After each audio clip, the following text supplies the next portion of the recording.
Greetings and bienvenue, Midnight Crew. Thank you for returning to this broadcast.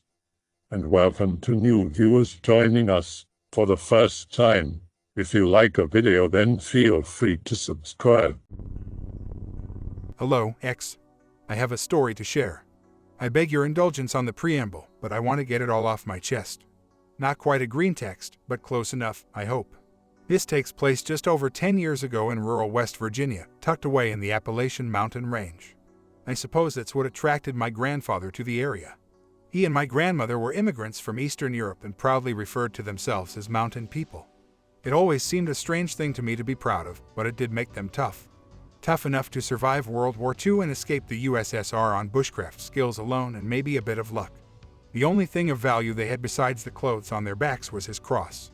They were also a superstitious people, and I suppose some of that rubbed off on me, too. I grew up on stories of ghosts, beasts of the forest, and cautionary warnings to look out for signs and portents, particularly in dreams. By way of example, my father's godmother swore that at certain times she would hear a broken grandfather clock chime at odd hours, which foretold the imminent death of a family member or friend of the family. That this was taken at face value with nary a gainsay should be sufficient to demonstrate what kind of people they were. Or, perhaps more accurately, we are. In any event, that love of the mountains led my grandfather to purchase a piece of land in the middle of nowhere, West Virginia, and build a cabin practically from scratch. He was quite the handyman, how he made a living, and my dad lent me and my younger brother to him on more than a few occasions to give him a hand. Just about the only thing he hired someone to do was fireproof the chimney for a wood-burning stove. I spent plenty of summers growing up as a kid and then later a young man at that cabin with him, either hunting or goofing around in his workshop. Even after he retired, he never stopped tinkering. That's why, when he died my senior year of high school, I stopped going for a couple years. His death hit me hard, and I think part of me didn't want to see that cabin without him here. He had left both the cabin and his cross to me in his will. Anyway, 2 years of avoiding the place, I think, is what caused my younger brother, let's say Ivan, to force the situation. He tells me that he's promised his girlfriend, let's say Lena, a fun week during winter break in a cozy little cabin, and it's my job as his brother not to cock-block him. Utterly trapped by this irrefutable logic, I relent. To my surprise, however, there was a fourth person. One of Lena's friends, a shy girl we'll call Sophia, was there too. I didn't put two and two together then, but the other part of Ivan's master plan to get me out of my melancholy was introducing me to Sophia. He's a simple guy, but the best brother anyone could ask for. We packed up our stuff, clothes, gear, and a few guns between Ivan and myself. He had my dad's .308, and I my M4 and a .22 for target practice. The drive-up was uneventful, thankfully. Mostly chatting, with the majority of the conversation carried between Ivan and Lena while I drove. As reluctant as I was at the start of the trip, the crispness of the mountain air was the most invigorating thing I'd felt in years. The car had to be parked about a few miles from the cabin, making for a brisk hike uphill. Naturally, after a mile or so, the girls dumped their luggage on Ivan and me, except for a small backpack of books Sophia refused to be parted from. At that point, I had her pegged as the consummate bookworm who would probably never leave the cabin. The path up was overgrown from not having been walked in over 2 years, so Ivan and I took turns chopping or otherwise breaking branches and bushes. By the time we made it to the small clearing the cabin sat in, all four of us were beat and it was nearing dusk. The girls handled cooking while Ivan and I brought in firewood from the shed for a couple of nights. Ivan and Lena shared the loft. Sophia set up a cot in my grandfather's workshop to the side of the cabin, and I crashed in the main room on the sofa. The first few days passed peacefully and we fell into a comfortable routine. We spent the mornings lazily warming up in the cabin before heading outside to hike and explore or target practice. I had fun with that last bit in particular as I talked Sophia into letting me teach her how to shoot, letting her try the .22 I brought. The girl took to it like a fish to water, which I hadn't expected from the reserved bookworm.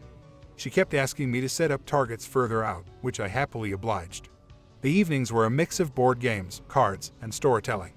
It wasn't until the fourth night or so that stuff started getting weird. It had snowed lightly that morning, so we spent the day inside. Ivan and Lena had already gone up into the loft, leaving Sophia and I intermittently talking about a book she'd been reading and poking fun at the pair's poor attempts at sneaking off each evening. Nothing overt happened at first, but I felt the hairs on the back of my neck stand up. I found myself looking over my shoulder towards the door every so often.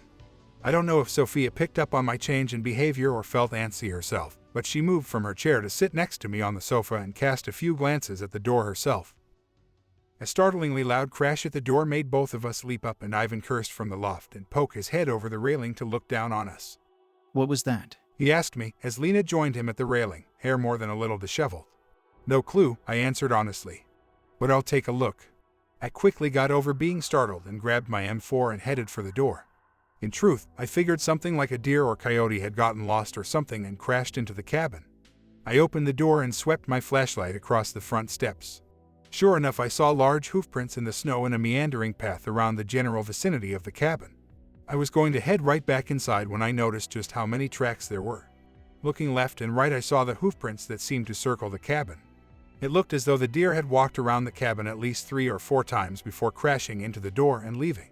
A little unnerving, but nothing to piss myself about, so I went back inside and bolted the door. It was just a sick deer, I think. Or lost. It was wandering around the place and must have crashed into the door. Ivan shrugged and Lena said something about the poor thing being all alone. Everyone went to sleep for the evening, but I couldn't quite shake my uneasy feeling. I chalked it up to being bored and looking for some excitement. I wish that had been all it was. The next morning was a slow one. Last night's little excitement had been all but forgotten. I had promised to take Sophia a ways up the mountain to a small overlook with a great view of range and a small valley.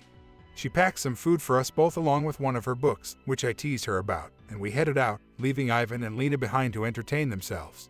I had little doubt they'd do just that.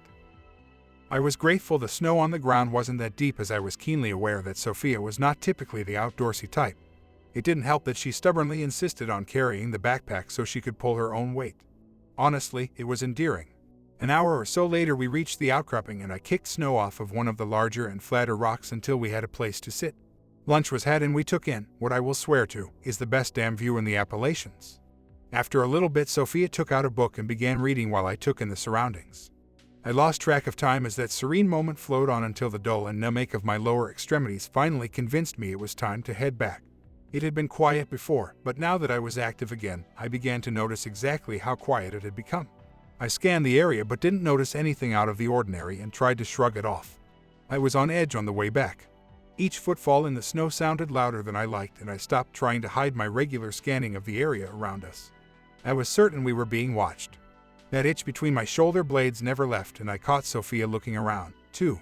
I picked up the pace and Sophia kept up without protest. I don't know if she was picking up on my demeanor or she felt the disquiet around us, too. I suspect it was a little of both. About halfway back, an odd pattern to the brush beside the path caught my eye. Doing a double take with my head, I saw 4 sets of branches laid out in the snow in the shape of people. Roughly doll-sized, so only half a foot or so tall, they were no more detailed than gender signs for bathrooms. 2 girls, 2 boys. Sophia said beside me, looking past my shoulder. She was pointing to what I saw now was supposed to be long hair on 2 of the figures. Well, that's creepy. I uttered to myself to break the silence. Sophia only nodded beside me. I could have chalked it up to hikers or campers messing around or playing games over the summer. It wasn't uncommon to come across abandoned camps or even small structures used by moonshiners. Except these were on top of the snow. The crack of a branch breaking made me freeze stock still while Sophia let out a yelp. The sound echoed before it was eaten by the snow, so it was hard to tell where it came from. My mind told me it was an animal or an old tree bough breaking from the weight of the snow. But somewhere deep down, all I wanted to do was run. When the first sound was followed by a second, then third, I did just that and grabbed Sophia by the hand, pulling her along with me. The snaps turned into a crashing tumult as we bolted. It sounded well behind us at first, but the path we took meandered along the sharp slopes, moving laterally as often as it did straight. Whatever was chasing us seemed to be making a direct path towards us. Fear knotted in my throat, and I kept shooting glances behind us as we ran. I cursed myself for not bringing my gun on this outing, but there wasn't anything to do about that then. Sophia was gasping for breath and had my hand in a tight grip. The further we moved, the more I ended up dragging her to keep the pace. With the thing getting closer, I decided that we had to take a straight shot as well, or we'd be caught out here for sure. Don't let go. I yelled through gasping breath as I dragged Sophia straight into the underbrush. It slowed us down somewhat as bushes and branches whipped at us, cutting our exposed faces and snagging our clothing. We were about 3/4 of the way back when a low-hanging branch caught the handle of Sophia's backpack. With a tearing sound, the shoulder strap gave way and the back was ripped off of her. Wait. She gasped out and dug her heels in to slow herself, trying to grab the bag. Leave it. Come on. I grabbed her wrist again and yanked, almost pulling her over, but we resumed our flight. The sound of the thing following us had gotten louder, but despite how still being mid-afternoon, thick brush and the rolling terrain made for very small fields of vision, and at most all I ever saw was a large dark shape careening between trees before vanishing under another slope. A few hundred feet after the backpack was torn off, I finally noticed that the sound behind us had trailed off. I don't know why it stopped chasing, but in the moment I didn't care and only stopped when I broke into the clearing of the cabin, falling to my knees, panting. Ivan and Lena either saw us come bursting into the clearing or saw us wheezing on hands and knees, but regardless they came over and asked us what happened. I honestly don't know. Something, chased us all the way from the overlook. The rational part of my mind tried to explain it away as a small bear or deer that I'd magnified in my panic, but I didn't really believe that. And more importantly, I wasn't going to mess around with danger to my family. Ivan looked past us into the forested hills and shrugged. Well, let's get the hell inside. We've all had enough of the damn woods for one day. I had utterly no reason to argue with that, so we all went back inside. By evening it started snowing again, and the weather, normally peaceful, seemed instead to serve only to smother every sound in the clearing. We all stayed up in the main room talking until a soft crunching of snow outside stifled all conversation. Our heads swung towards the door and slowly followed the sound. The footfalls were soft but sounded full, heavy. As it passed to the left of the door, the sound dropped off, as the wall of the workshop added a bit of a buffer, but we picked it back up again against the back wall of the kitchen. Crunch, crunch, crunch. None of us wanted to move, we simply followed the sound with our eyes as it circled the cabin. Once, twice, thrice it circled before Ivan stood up and shouted. Fuck off, asshole. This is private property. I'll shoot you for trespassing if you don't leave. His shout caught us off guard, not only for the sound but because he said aloud what I suspect we'd all been thinking. We weren't alone out here anymore. The crunching stopped at his shouted challenge for a few moments, then a series of thunderous blows rained against the door. They sounded like sledgehammers pounding into the weathered beams. The girls shrieked and one of them, I'm not sure which, started crying. Ivan and I looked at each other and up at the loft where we had the guns. He practically leapt upstairs while I grabbed my belt knife and told the girls to get into the workshop and close the door behind them. Before they could move, if their trembling legs were even able to move, Ivan was back downstairs. He tossed me my M4 as he fumbled with the bolt on his rifle. I'm warning you. We're going to shoot if you do not leave right now. I tried to keep my tone level, to sound more angry than scared, but I'm certain I failed. Whatever was outside either didn't care or didn't understand, but regardless paid the warning utterly no heed. Ivan's eyes met mine and I nodded in affirmation. Sophia saw us lining up our guns on the door and covered her ears, Lena following suit. I put one slug through the door while Ivan did the same before quickly racking another round and pulling the trigger again. Despite the ringing in my ears, I heard a scream, or a howl, or both, that made my blood curdle. Malice and pain melted together before fading as whatever it was retreated away into the night. The sound of my thumping heart filled my ears until that too finally subsided. Slowly I made my way towards the door and whispered for Ivan to cover me as I set my shotgun down next to me, squatting at the door. I peered into the largest hole left by our rounds and didn't see any movement. With slow movements I opened the door a crack and looked into the pitch black. Not seeing anything, I opened the door halfway and swept my light once again. Viscous, deep red, almost black patches of blood stained the snow in front of the door and a mess of those same hoofprints from the previous day. More dark splotches on the wall of the cabin caught my attention. 4 figures were painted on the wall in what looked like blood. 2 boys and 2 girls. Scrawled alongside it in a sloppy hand were the words, "Give just one." I think up until that moment I had been hoping for a rational explanation. But one of those folk tales I grew up on at my grandfather's side was right here in the forest with us. I closed the door and bolted it tightly, taking a moment to relax my breathing before turning around. It's gone, now, I said, simply. I don't know where it went, but we did hit it. I think it's bleeding. Hit it. You mean I didn't blow its head off? Ivan demanded as he looked from me to the door. What do you mean it? Lena whimpered as she gripped Sophia beside her. You said it was just a deer yesterday. Just a sick deer. Maybe it was the same deer that chased you today. Rabies can do that, right? I avoided her gaze and instead pointed upstairs to the loft. Look, I don't know what it was other than that it was dangerous. A rabid animal or a crazy person, or whatever. It doesn't change that we're leaving at first light, understood. Ivan sighed and nodded beside me. Tomorrow morning. It's probably going to bleed out and drop dead, anyway. He sounded more confident than he looked, but I didn't argue.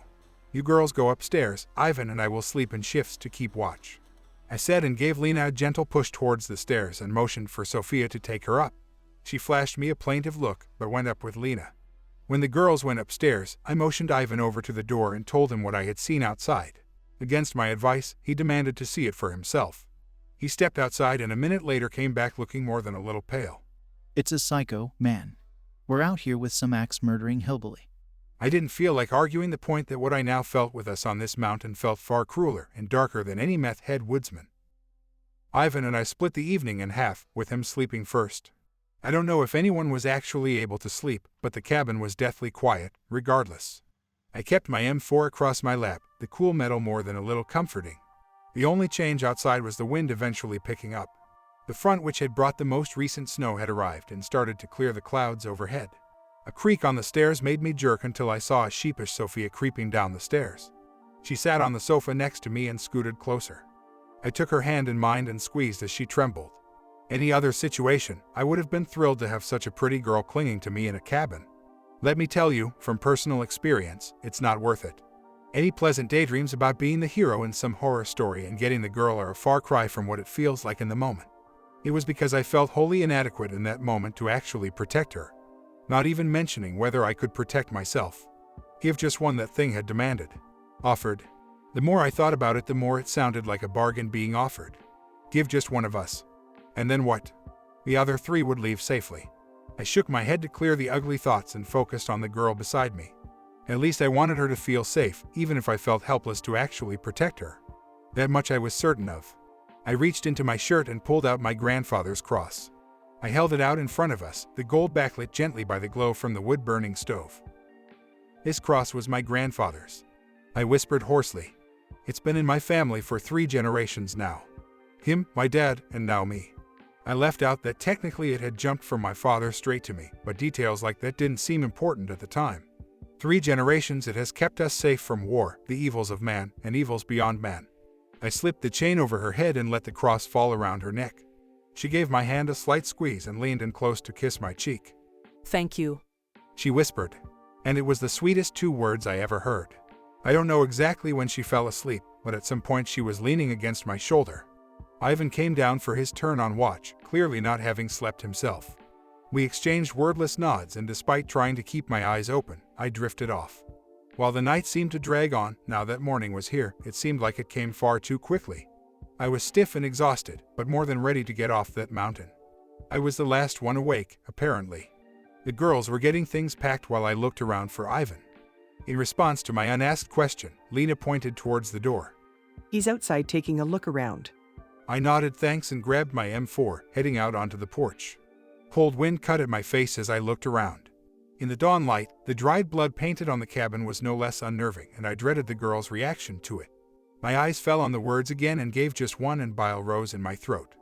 With a sneer, I spit on the wall and purposely turned away. Perched in the trees all around the clearing were starlings or some other small birds sheltering from the wind. Something small darted in front of the steps, and I immediately raised my weapon before lowering it again and bending over to pick it up. It was a page of a book, neatly severed from the binding, with a single hole roughly punched through the center. I was about to toss it onto the ground and let it blow away when I recalled Sophia's book from yesterday. Sure enough, it was a page from that book. As I stood there slack-jawed, Ivan came around the corner of the cabin, startling me. In his hand was another half-dozen pages of the book. He looked at the one I was holding and shoved his bunch into my hand. Read it, he said stiffly. I tilted my head in confusion before flipping the stack of pages over. Scrawled on the back in runny black letters were the same words on the wall. Give just one. Looking back at the tree line, I realized those birds weren't birds. Each and every page of the book had been cut out and hung from the branches like vile talismans. I turned back to my brother. Hit the girls out here now. We're leaving immediately. I was well beyond terrified at this point. Ivan moved past me into the cabin, and I heard them talking through the door. A few minutes later, the 3 rejoined me on the porch. Lena and Sophia gasped at the sight of the cabin wall but didn't ask questions. Sophia, though, was transfixed by the book pages fluttering on the tree branches. I think Ivan had told them what to expect. I set out first, the girls next, and Ivan took up the rear. Despite the snow, we were determined to leave and were packed far lighter than on the trip up. There wasn't a sound in the woods besides our own movement, and the oppressive feeling of being watched wore on the nerves. I kept my head on a swivel, and I'm certain the 3 behind me did as well. About 20 minutes down the mountain, I saw the first sign of trouble. Carved into a broad tree trunk, 4 stick figures were carved, and beneath it the familiar words. Give just one. I started when I saw it and looked back at the 3. Ivan looked grim and Lena started crying while Sophia held on to the .22 I'd given her all the tighter. We have to keep moving, I stated in as steady a tone as I could manage. At least 6 more times we came across either carvings in tree bark or stick dolls of a similar type to the first ones Sophia and I had found. By that point almost an hour had passed and we were well and truly freaked out. We were jumping at our own shadows. However, it wasn't much longer after that I began to catch movement to the periphery. Occasionally, at first, then more often. Guys. Faster. I didn't need to tell them why. They all had noticed it too, by that point. Any semblance of stealth vanished, as we heard it crashing to the right deep in the brush. I turned and fired blindly, splintering bark and bits of wood before continuing on. We were moving at a jog now, everyone panting from exertion. It wasn't a pace we could maintain the 2 more hours it would take to get back to our vehicle. Whenever the sounds got too close at either side, Ivan or I would fire off a round or 2 and keep moving. Twice the suddenness with which the thing's movement charged us drove us off the path, wasting valuable time trying to find our way back. Our progress slowed to a crawl, especially when it would come at us from ahead, further down the mountain, cutting us off. Each time we'd try to go further, again, thwarted. All with those damnable carved figures taunting us. Give just one. It would have been all too easy. Leave 1 person there and 3 of us keep running. That's what it wanted. Ivan raised a hand to stop us through a particularly dense bit of brush and leaned up alongside a fallen log a good 200 feet off the trail. The girls sagged against it, sucking in air and catching their breath. The thing is hurting us. Ivan growled under his breath. I nodded, eyes darting about. I know. We've spent more time retracing our steps than making progress. And it keeps getting ahead of us. Ivan peeked over the log and wiped the cold sweat from his forehead. Keep going. I nodded. There's no choice. We can't stay up here. Eventually the food will run out. Or ammo. Or nerves. As we meant to make a break back for the path, an inhuman growl issued from somewhere ahead of us the direction we needed to go. Loud and direct crashing through the brush towards the log we were huddled behind drove us backwards. I sighted my M4 over the log, put 3 slugs down into the brush, and ran. Back to the cabin. Ivan yelled. The girls ran ahead heedless of thorns and branches as they rushed. Ivan and I picked up the rear and we made a panicked retreat towards the cabin as the thing grew closer. As another howl split the air, Lena turned and looked over her shoulder and went sprawling. She cried out sharply and curled up, clutching her ankle. Ivan and I skidded to a stop by her side as she grabbed onto my brother, grabbing his wrist as tightly as she could. Don't leave me. Please, please don't leave me. Give just one. Of course, she was terrified of that. I waved Sophia on to keep running as Ivan handed me his rifle, hefting Lena onto his back. We resumed running as I checked our rear even more frequently.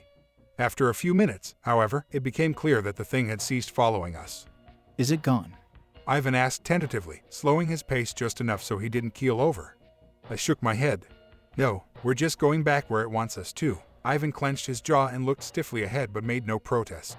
The escape attempt had been thoroughly foiled and now Lena was injured. When we returned to the safety of the cabin, Ivan set the sobbing Lena down on the sofa, the distraught girl clutching at him and apologizing. This continued until he returned with snow from outside wrapped in towels to be used as a makeshift ice pack for her ankle.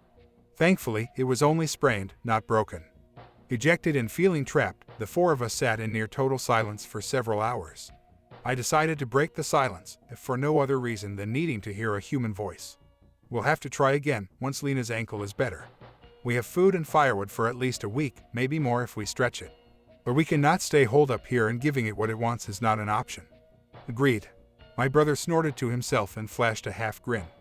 No shit, Sherlock. Both girls nodded, and Lena in particular looked particularly relieved. Ivan and I split keeping watch again. He and Lena slept upstairs, the latter needing his help to get up to the loft in the first place, while Sophia curled up on the sofa next to me. Frankly, I found her warmth more than a little comforting. Nothing happened for several hours. In any other circumstances it would have been remarkably peaceful. At some point Sophia started stirring in her sleep, flexing muscles and jerking, muttering to herself fitfully. I was reluctant to disturb her, but when she started sweating, eyes darting underneath her lids, I gently shook her awake. She bolted upright, nearly knocked my teeth out before flinging her arms around me. I hugged her back and made soothing sounds as she trembled. It was in my dream. I heard it. I could hear it speaking to me. It wants one of us, any one of us. But we have to give one. She looked up at me with teary eyes. Oh, God, I just want to go home. I rocked her gently and told her it was just a dream. I held her tightly as I lied gently to her. Ivan eventually came to take over watch and I tried to sleep. It didn't last long and I woke suddenly to Ivan squatting before me, shaking my shoulder with a finger pressed against his lips. Immediately alert, I sat up, easing Sophia down onto the sofa as I stood up. He motioned for me to follow him up to the loft. By this point the wind was blowing fairly strongly and I could hear the cabin creak slightly in protest. When we reached the loft, Ivan gestured to the window and cautiously looked out. I was surprised by how bright it was, but the wind had completely cleared the sky and a waxing moon sat just above a distant ridge. It cast long shadows across the snow drifts, inky blotches of pitch black as ugly stains. At first I didn't see anything, but Ivan directed my gaze towards the left and my breath caught as I saw movement. A dark figure, or the silhouette of one, was clearly visible. I can't say how tall it was, there was nothing for reference. But it seemed tall. Massive, even. The figure was willowy and lithe, and seemed oddly graceful despite its posture, which was hunched. Broad shoulders met a long torso, supported by two double-jointed legs. Its sinewy arms were impossibly long, seeming to drag almost to its knees. Its head was angular and elongated, and crowned atop it sat a pair of curved horns. It moved, or rather loped, through the snowdrifts, seemingly not hindered by them in the least. I don't know how long the pair of us watched it, but it was enough time for it to circle the clearing several times. Each time it vanished out of sight, we'd wait with bated breath for it to reappear from the other end of the clearing. Until, one time, it didn't. Ivan and I waited, then looked at each other, before turning to the door at the opposite end of the clearing from where we were watching. We both moved as quickly as we could and our feet just hit the bottom of the stairs as the wretched pounding and clawing started again. Sophia woke with a start and I grabbed her arm, pulling her off the sofa. "Ivan!" I shouted and started pushing the sofa. He got beside me and the two of us shoved the heavy wooden sofa against the door as the bolt rattled and wood groaned with each blow. Behind me I could hear Lena hyperventilating as Sophia clutched onto her. I hadn't even seen the former of the two come downstairs, despite her injury. I had the vague sense that the beast hadn't actually been trying to get in. Sheer weight alone should have been enough to splinter the old wood holding the bolt into place along with its stalking in the woods. It could have run us down at numerous points if it had wanted to. But that didn't make the terror clump any less in my throat. I wondered if the fear was the point on some level. I think this thing enjoyed our terror, like an appetizer. Fear was a way to hurt us mentally as it had done so mentally before. The pounding continued, as did the scraping of claws against the wood. Each blow sent vibrations through my body. I had to bite my lips till I tasted blood to stop the quivering of my teeth. Next to me, Ivan had the same look of abject terror. "Just give one." I could feel the malice behind each blow. It was suffocating. Only old timbers kept it from our throats. I turned and pushed the sofa harder against the door with my back and dug my heels into the floorboards. I saw Sophia in front of me kneeling and rocking slowly, hands clasped together. It registered vaguely that she was praying, holding the cross I had given her in her hands. She held it so tightly that it must have cut the palms of her hands. I don't think I'll ever forget that moment as long as I live. A line of red running down her pale skin, bowed head framed by matted blonde hair, as a demon from grandfather's story bayed outside loud enough to wake the dead. Something clicked in me at the moment. My younger brother, my blood, was beside me. Beside him was the woman my brother loved. And before me was what seemed like the most beautiful girl in the world. The thought of her torn apart by this horned beast made me sick to my stomach. Give just one. How could I sacrifice any of them for my wretched life? An idea possessed me and I was desperate enough to follow it through. If this beast was a demon, why not fight it like a demon? I grabbed my brother's shoulder and told him to hold the door. Ivan nodded and braced himself as I jumped up and ran to the workshop across the main room. Stumbling around, I frantically scanned the walls looking for the torch and silver solder I knew should be there. I thanked God my grandfather always kept the place organized and found what I needed. The infernal pounding kept up as with shaking hands I wrapped the silver solder around the blade of my belt knife. Without wasting any time I lit the acetylene torch and began to melt the solder. It was ugly. It was sloppy. Clumps fell off as I made this jerry-rigged silver blade, but Christ if at the end I didn't have something sharp covered in at least some silver. I tied the handle of the blade around the end of the barrel on my M4 and went back into the main room. The slamming was joined with guttural growling and the digging of claws into the wood. I think something of my intent showed on my face as Ivan just nodded at me. I steeled myself to face an inhuman beast baying for blood. Ivan and I grabbed the sofa and yanked it away from the door with a sharp crash. As quickly as it fell, my brother put a round through the door. Then another and another. Rage-filled howls split the air and a primal fear tried to work its way up from the pits of my stomach. I opened the door and stepped out, shotgun in hard. I suppose I expected it to be standing there waiting for me, Satan spawned to face. Instead, I caught a blur of movement to my right and crippling pain in my chest and stomach. The wind was knocked from my body and I felt as though my ribs were broken. Turning slightly under the weight, I was able to kick upwards with my legs, desperate to keep this thing away from me. And thing it was. The eyes are the part I can never forget. They were onyx pits sunken into its canine face, Matt and Kai. From them I felt rage, malice, contempt, lust, and murderous intent. I was looking into the face of evil and it knew me. It offered me things. I don't know if anyone here has truly felt temptation. I don't mean the temptation to cut class or to tell off someone you really shouldn't. As its pitted eyes bored into me, it tempted me. It offered me things I was afraid to admit I wanted. It showed me each person who had wronged me, flayed and dressed in sackcloth, writhing in pits filled with salt. Give just one. It showed me a jeweled crown of 10 points lowered onto my head by its bloody hands and my name echoed by a million voices. Give just one. It showed me Sophia and Lena, radiant and naked, kneeling at my feet, weaving collars of supple fig leaves about their slender necks. Give just one. I hated it. I hated it because I could not deny that I wanted it. At least part of me did. It's easy to say you would never give in to temptation when the temptation is theoretical, and the offer isn't before you. I did not doubt this thing had the power to fulfill its end of the bargain. And I knew the price. Give just one. I wrestled with it as much as myself in those seconds as they dragged on. Until I thought of Sophia again. Her trembling figure, kneeling in prayer, and the slow drop of blood from her palm which clutched my cross. Shame and resolve filled me and I denied the thing. With every fiber of my being I denied it and I felt a weight lifting off my soul. It knew that it had lost me. Its prize was snatched away and rage made it vengeful. I leveraged my legs upwards into its chest, frantic to keep it away from my throat while my right hand groped blindly for my shotgun. Cold steel met my fingertips and I gripped it firmly. As the pitch-black voids descended towards me, I stabbed. I felt a moment of resistance, then the yielding of flesh. The beast shook violently and I stabbed again. Heaving with all my strength, I pushed it off me in time to see Ivan readying his rifle at the door. Ear-splitting howls filled the night, cut off only by the flash and report of Ivan firing. I don't know if he hit it and I don't think it mattered. A horned thing clutched its chest where I had stabbed it with makeshift silver and fled into the night. I knew that the demon had been beaten and it would not return for us. I don't mean to suggest that we killed it. I'm not even sure that killing it was either possible or would have been meaningful even if the body had died. Ivan certainly thought that it went off and bled out in some gully in the mountains. It's easier for him to think about in those terms. A beast or a creature, evil certainly, but still a beast. Fundamentally mortal and as such subject to death. But he didn't see its eyes like I had, and as his brother I don't want to be the one to strip him of his innocence. It was a manifestation of evil, a spirit, or demon.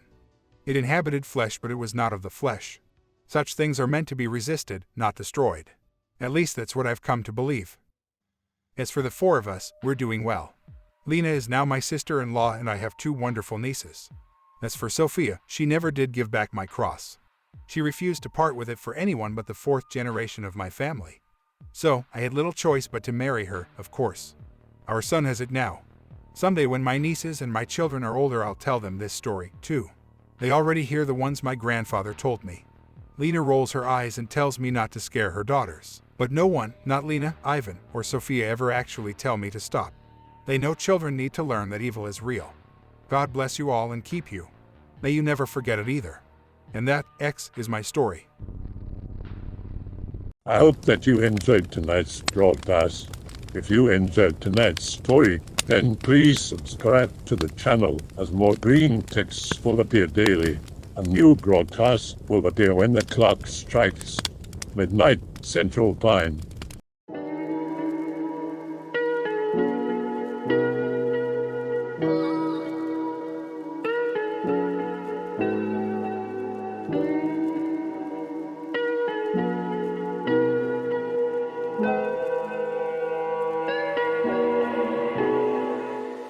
Remember to check out the Odyssey page in the description for a second archive of the channel's videos.